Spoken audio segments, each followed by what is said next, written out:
लाल रंग मंदिर बाटे, लाल रंग झंडा हो कि लाल रंगवाना।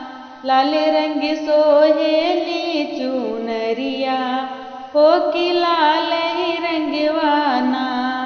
लाल रंग सोहेली चुनरिया हो कि लाल रंगवाना। लाल रंग शेर बाटे, लाल रंग रचा हो कि लाल रंगवाना। मैया के सोहेला महावर हो कि लाल रंगवाना।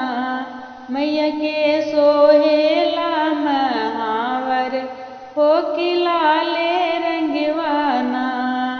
लाल रंग गुर बाटे, लाल रंग टीका हो कि लाल रंगवाना।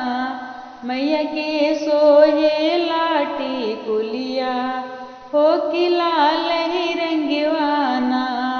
मैया के सोहेला टिकुलिया हो कि लाल रंगवाना। लाल रंग मंदिर बाटे, लाल रंग झंडा हो कि लाल रंगवाना। लाल रंग सो